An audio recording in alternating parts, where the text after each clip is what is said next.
Happy Monday, everyone. Welcome back to Final Expense Telesales. My name is Dana Neeson. Today, we're going to talk about how to let go of your script, meet your clients where they're at, so that you can have even stronger conversations than just understanding a sales process. The theme of the week is communication. We're going to go way back to one of the first books we read in the book club called Super Communicators. I'm going to be bringing some stuff in there to hopefully give you some light bulb moments so that you don't feel like you have to be perfect. Because the more perfect you think you need to be, the further away you are going to get from really understanding how to have conversations for final expense.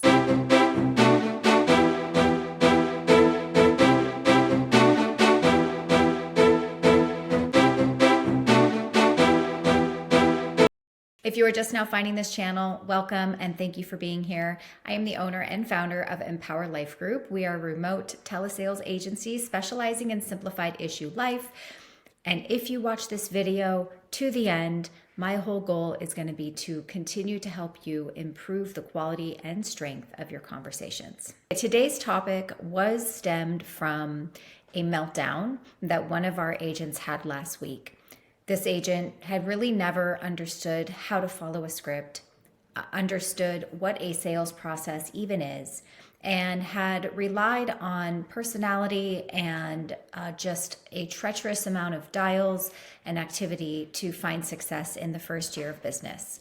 Now, I don't want to take away from the activity because the activity is really important.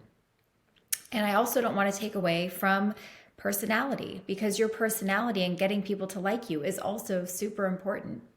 But when you start to learn some of the sales tactics and you start to learn a sales process, you start to lose a little bit of yourself in the meantime. You start to be more robotic. You start to think that this is how it has to go every single time. And one of the reasons that I hate scripts is because I need people to understand a script as a framework and not a crutch. How do we stay engaged and human while still guiding the client toward a decision? How do we identify the type of conversation style your client needs in real time so that we can maybe eventually circle back to discovery? So what we're going to talk about today is how do top producers build rapport, uncover needs, and close sales without selling.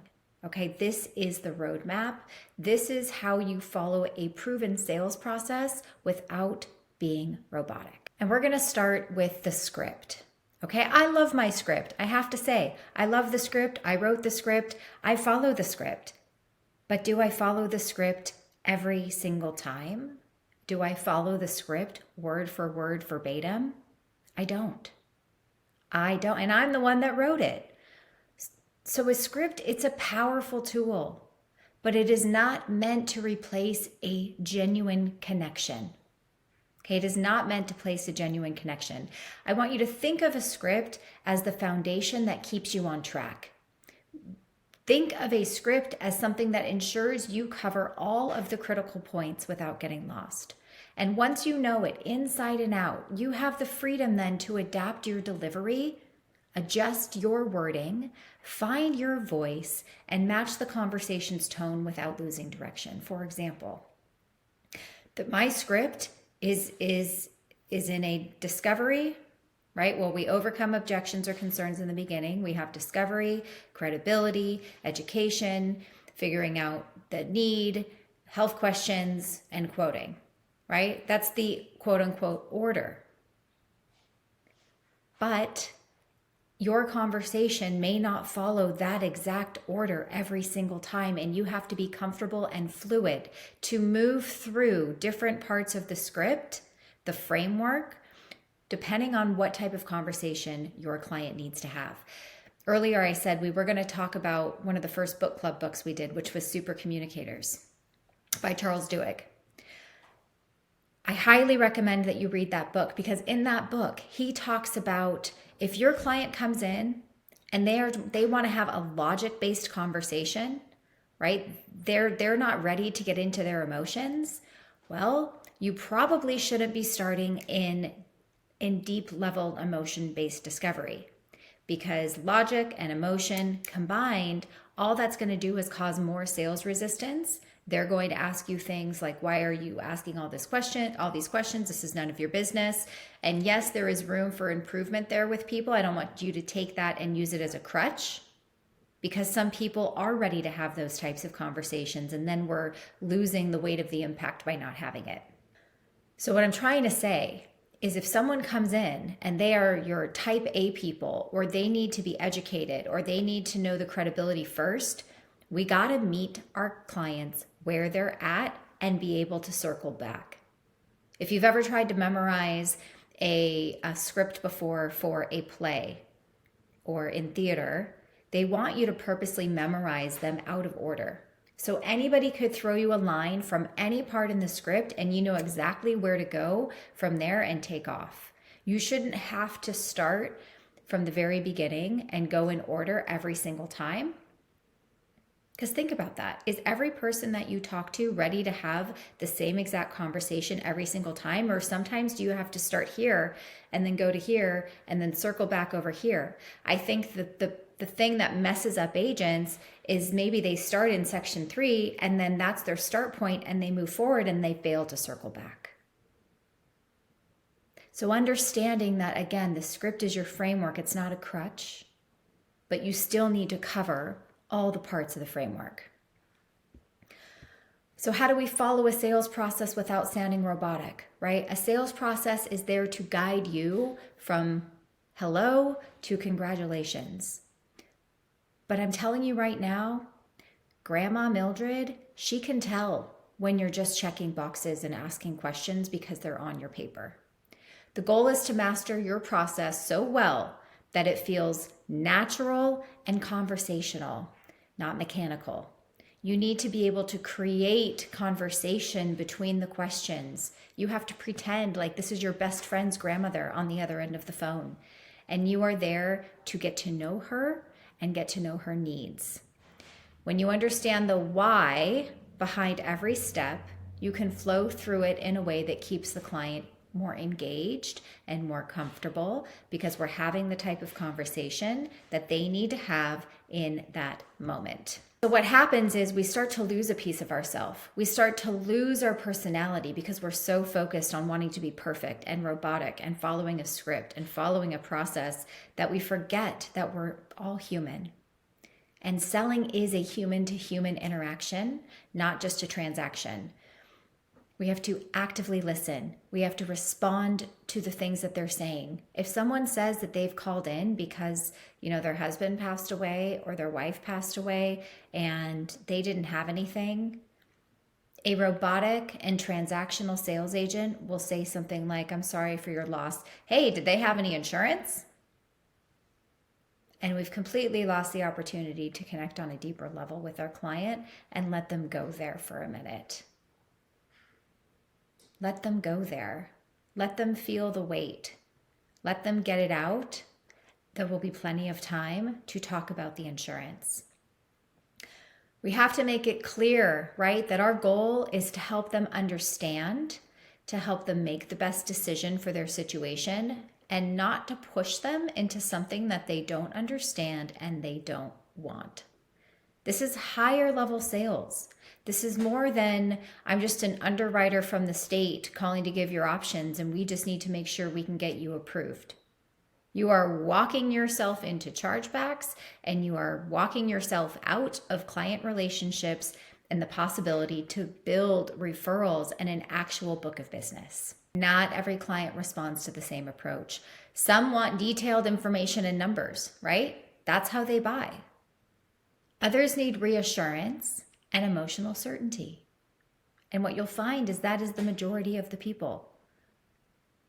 But as someone who needs numbers and detailed information, are they really going to be moved if we push them into a place they're not ready to go yet? They're not. So you have to be able to adjust your style accordingly so that person feels understood, they feel supported, and they feel confident with you moving forward. So to wrap up today's video, I'm going to give you some actionable things that you can take away for when you get those type A personalities that don't exactly follow the script or the order of operations in your sales process. Number one, and one of the easiest things you can do, is just match their pace, right? Type A personalities, which I am a self-identified type A personality, I value speed, control, and efficiency. So if someone gets on the phone with me and they start too slow, or they're overly casual, or they want to have small talk, that's a clue and an indication that I'm not going to enjoy this conversation, right? So if I were to jump on the phone with someone and I said, you know what, I know kind of what I'm looking for and what I need, I would really appreciate it if I could just have the quote. It might be helpful for someone to say to me something like, got it, I can absolutely get you the quote. Just to make sure it's accurate and the company actually approves you, I just need to confirm a few things quick. This way we avoid wasting time with a number that won't stick or a number that isn't even right. Would that be okay? And I have to do it quickly and efficiently, and the person on the other end of the phone needs to justify it. And then you bridge into credibility, education, and then maybe circling back to discovery. Once I'm in the conversation and I'm justifying where we're going, then you're going to develop my trust. Okay. Another thing that you can do is help me frame the process as the fastest path to my goal, right? So I'm going to be the type of person that's going to want to resist small talk. I remember one time my husband and I, we have a timeshare in Hawaii.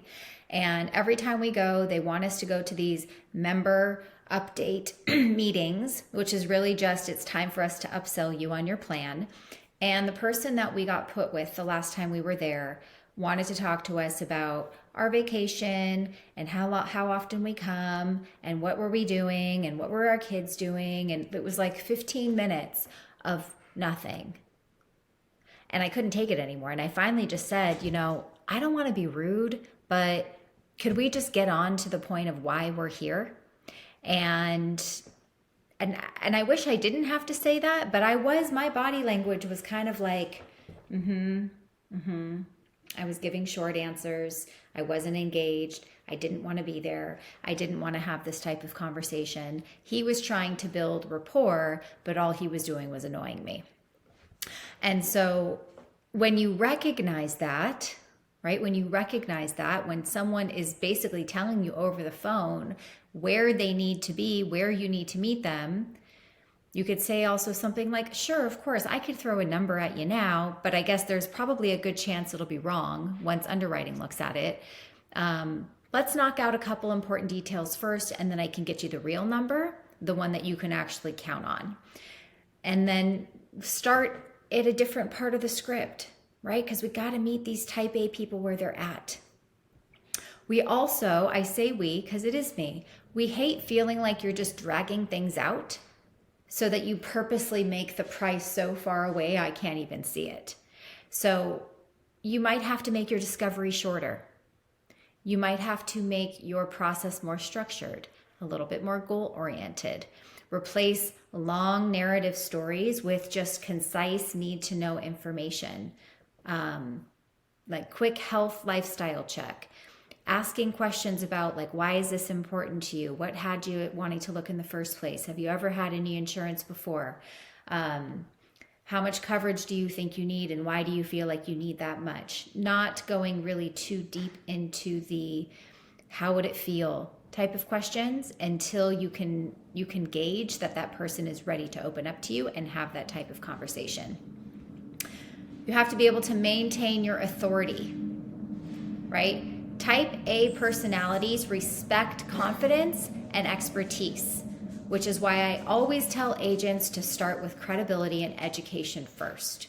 Because if you seem hesitant or you let them take control, they will push past the process entirely and hang up on you. So you have to speak with certainty and confidence. You have to avoid language like, if it's okay with you, because your type A personalities will take the control back and say it's not. And then you have to transition smoothly to the close. Once you've given them a quote, you have to immediately bridge to the close before they disengage. So this is the rate that I recommend for you. Let's go ahead and secure it now.